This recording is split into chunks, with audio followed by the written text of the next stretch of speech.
नमस्कार साथियों। देश में एक दुर्दांत अपराधी डॉक्टर विकास दुबे का पुलिस एनकाउंटर हो गया। लोग उसके बारे में अपने अपने विचार व्यक्त कर रहे हैं सोशल मीडिया पर। अपने अपने विचार, कोई कह रहे हैं कि पुलिस ने अच्छा काम किया, कोई कह रहे हैं कि पुलिस ने न्याय के तरीके से क्या काम नहीं किया, जो न्यायिक प्रक्रिया के माध्यम से काम नहीं किया। लोगों का अपना अपना विश्लेषण है, लेकिन इसके बारे में थोड़ी सी बातचीत करना, थोड़ी चर्चा करना आवश्यक है कि क्या एनकाउंटर होना सही है। क्या भारत जैसे देश में एनकाउंटर करना ठीक है? क्या पुलिस का इस प्रकार से बर्ताव करना, व्यवहार करना ठीक है? क्या पुलिस के बारे में जो ट्रेनिंग होती हैं, जो मोरल ट्रेनिंग नहीं होती हैं, उनके बारे में क्या क्या सुधार करना चाहिए? क्या पुलिस में सारी व्यवस्थाएं ठीक हैं? क्या पुलिस का जनता के प्रति रवैया, जनता के प्रति कर्तव्य, जनता के प्रति निष्ठा, जनता के प्रति सेवा भाव, जनता के प्रति कर्तव्य भाव क्या हो पा रहा है?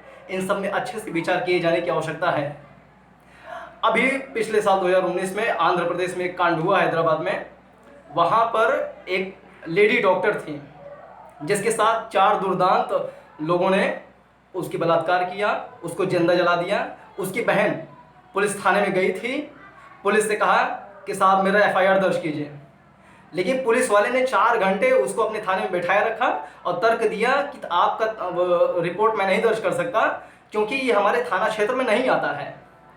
जब ऐसी स्थिति हो कि कोई केस उसके थाना क्षेत्र में नहीं आ रहा हो तो वो अपना 0 एफआईआर दर्ज कर सकते हैं और उस 0 एफआईआर को उस थाना प्रभारी के पास भेज सकते हैं जिस थाना क्षेत्र में ये घटना घटित हुई है। लेकिन उसने अपने पूरी कर्तव्य निष्ठा अपने वहाँ पर नहीं दिखाई, कर्तव्य से विमुख हुआ और उस लड़की का एफआईआर दर्ज नहीं हुआ और ठीक से जाकर घटनास्थल में उस समय एविडेंस नहीं इकट्ठा कर पाया गया। अगले दिन जब देश भर का पुलिस वाले के ऊपर दबाव पड़ा, जनता का दबाव पड़ा, तो अपने झूठी शान बढ़ाने के लिए या उनके ऊपर दबाव ना बहुत ज़्यादा आए, दबाव को प्रेशर बहुत ज़्यादा ना आए, इसके लिए उन 4 व्यक्तियों का फेक एनकाउंटर कर दिया गया। पुलिस वालों का उसमें तर्क था कि ये लोग भागने का प्रयास कर रहे थे। आज जब विकास दुबे वाली घटना हुई है तो इसमें भी पुलिस का तर्क है कि वो भागने का प्रयास कर रहे थे।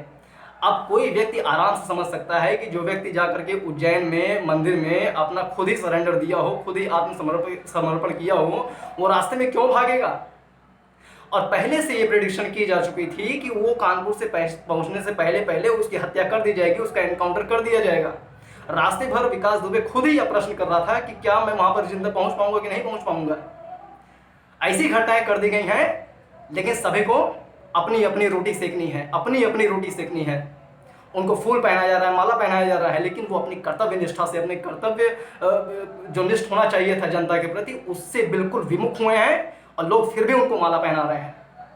हैदराबाद में जब ऐसी घटना हुई थी, 4 लोगों को जब एनकाउंटर कर दिया गया था, तो अगले दिन पूरी जनता जाकर के उसी पुलिस वाले को फूल माला पहना रही थी जिस पुलिस वाले ने उसका एफआईआर तक नहीं दर्ज किया था।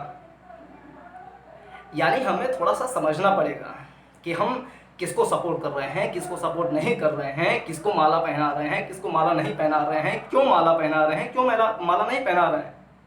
बिना विचार किए सेंटिमेंट के स्तर पे हम किसी को कोई भी सर्टिफिकेट दे देते हैं कि फलाने ने बड़ा अच्छा काम कर दिया, तीर मार दिया, फलाने ने एनकाउंटर कर दिया, लेकिन ये उसकी कर्तव्य विमुखता है, कर्तव्य निष्ठा नहीं है।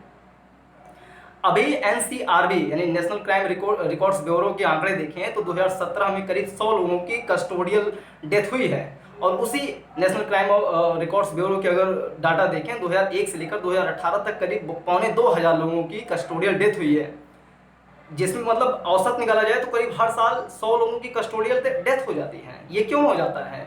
उसमें से कई सारे लोग ऐसे होते हैं जिनको जो 24 घंटे के भीतर मजिस्ट्रेट के पास उनको भेजना होता है, वो भी घटनाएं नहीं हो पाती हैं। उसके पहले यानी कि पुलिस कस्टडी में और कई बार जुडिशियल कस्टडी में उनकी हत्या कर दी जाती है।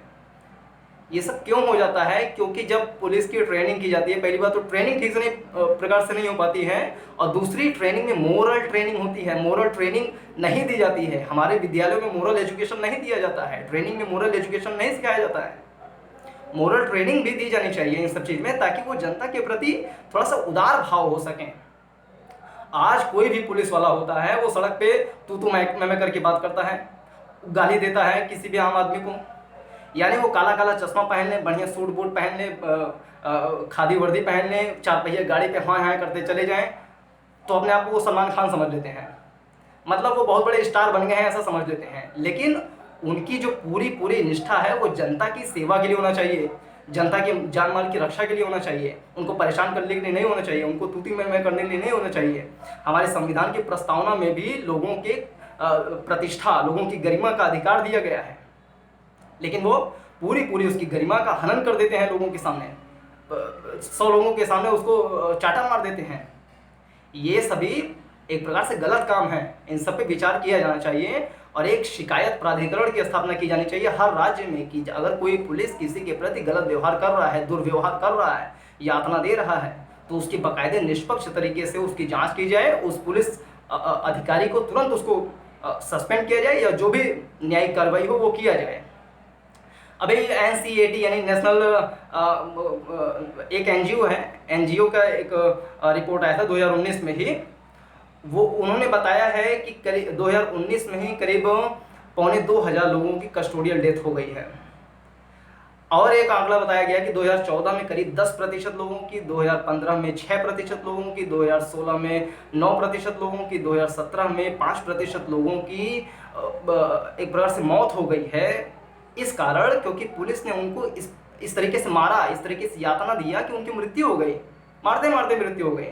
और किस किस प्रकार के हथकंडे अपनाते हैं इसकी पूरी मेरे पास लिस्ट रखी हुई है मेरे पास, वो मैं आपको बता सकता हूँ। और नेशनल कैंपेन अगेंस्ट टॉर्चर की जो रिपोर्ट है वो यही बताती है कि 2019 में 2,2500 लोगों की मृत्यु खाली उनको कस्टोडियल डेथ के कारण हो गई उनकी। जैसे मैं आपको वेज बताता हूँ, पूरा लिस्ट है।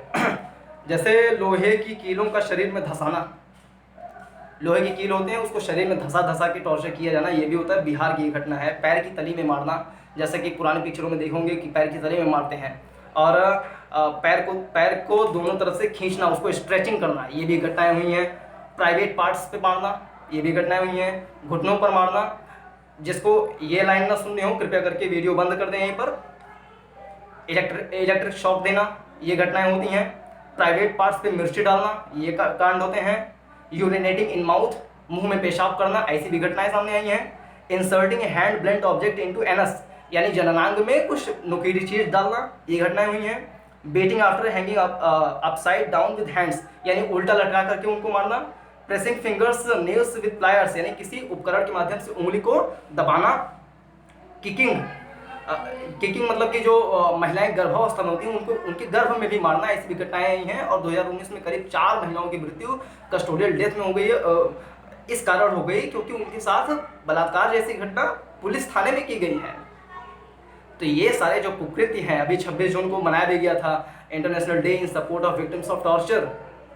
तो international day in support of victims of torture, ये जो टॉर्चर वाली घटनाएं हैं कई हद तक पुरुष भी करते हैं, कई हद तक पुलिस थाने में पुलिस प्रभारियों के द्वारा होता है। तो इन सब पे अच्छे प्रकार से विचार किया जाना चाहिए। 2014 में प्रधानमंत्री जी ने स्मार्ट नाम का एक कॉन्सेप्ट दिया था, उस पर भी विचार किया जाना चाहिए। और जो 2006 में सुप्रीम कोर्ट का बाकायदे गाइडलाइंस आया था, जो डीजीपी प्रकाश सिंह ने 1977 से 81 बीच में बहुत सारे गाइडलाइंस बनाए थे। 1996 में सुप्रीम कोर्ट में वो दायर किए थे। 2006 में सुप्रीम कोर्ट का बहुत सारे गाइडलाइंस आए थे। उन सब पे सभी राज्यों को विचार करना चाहिए। हालांकि महाराष्ट्र, केरल, हरियाणा ये सारे राज्य विचार किए हैं, इस पे काम कर रहे हैं। ऐसे सभी राज्यों को विचार करना चाहिए। DGP, IG, SHO, SP rank के जो हैं उनको 2 साल के लिए जहाँ पर तैनाती दी गई है वहीं पर तैनाती दी जानी चाहिए। और जो यूएन की एक स्टैंडर्ड बनाया गया है कि 222 पुलिस वालों की तैनाती प्रति 10 लाख की आबादी पर किया जाना चाहिए, जो कि भारत में 189 है। जैसे राज्यसभा टीवी में एक डिबेट में बताया गया कि 189 हैं। ध्रुव राठी एक है, उन्होंने अपने चैनल पर बताया कि 144 लोगों हैं। लेकिन 144 हो या 189 हो, ये 222 जो मानक बनाया गया है प्रति 10 लाख आबादी के पीछे 222 पुलिस अधिकारियों की नियुक्ति की जानी चाहिए, वो बिल्कुल कम है। ये फीलिंग्स जो रिक्तियां हैं उसको भी भरी जानी चाहिए। पुलिस में आमूलचूल परिवर्तन किया जाना चाहिए, सुधार किया जाना चाहिए। और एक जो मोरल ट्रेनिंग होती है उस पर भी विशेष रूप से विचार किया जाना चाहिए। तो इस वीडियो में बस इतना ही बताना चाहूँगा कि कोई भी डिसीजन हो, किसी को सर्टिफिकेट दिया जाना हो, किसी को फूल माला पहनाना हो, तो उस पर अच्छे तरीके से विचार करने के बाद ही किया जाना चाहिए।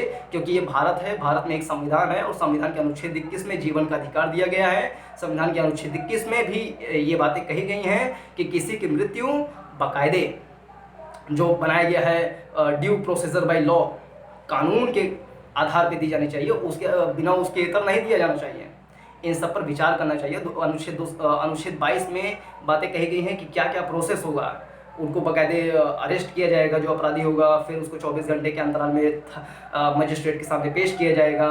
ये सारी जो हैं, ये जो प्रोसेस हैं, इन सब पे थोड़ा सा काम किया जाना चाहिए। फेक एनकाउंटर करके जनता का झूठा सेंटीमेंट बटोरना अच्छी बात नहीं है, मोरल रूप से भी ठीक नहीं है। इसमें जो न्यायिक कार्रवाई होती है बहुत टाइम उसमें लगता है, विलम्ब होता है, इस पे भी विचार किया जाना चाहिए, क्योंकि सर्वोच्च न्यायालय में या उच्च न्यायालय में या अधीनस्थ न्यायालय में जजों की कमी है। उन रिक्तियों को भी भरा जाना चाहिए, ताकि किसी प्रकार से अमानवीय कृत्य ना हो और किसी प्रकार के झूठे सेंटीमेंट ना बटोर पाए कोई लोग। लॉकडाउन में पुलिस अधिकारी बहुत अच्छा काम किए हैं, उसमें निसंदेह कोई संदेह नहीं है, पुलिस अधिकारी अच्छा काम किए हैं। लॉकडाउन के दौरान बहुत सारे लोगों को सहयोग किए हैं और ये चीज़ प्रशंसनीय है। लेकिन इस प्रकार का फेक एनकाउंटर भारत जैसे देश में वो प्रशंसनीय नहीं है, उसका खंडन किया जाना चाहिए और इसके लिए बाकायदे निष्पक्ष जांच किया जाना चाहिए। तो इस वीडियो में बस इतना ही। वीडियो को देखने के लिए बहुत बहुत धन्यवाद। अपने सुझाव, अपने राय कृपया करके दें। धन्यवाद। जय हिंद।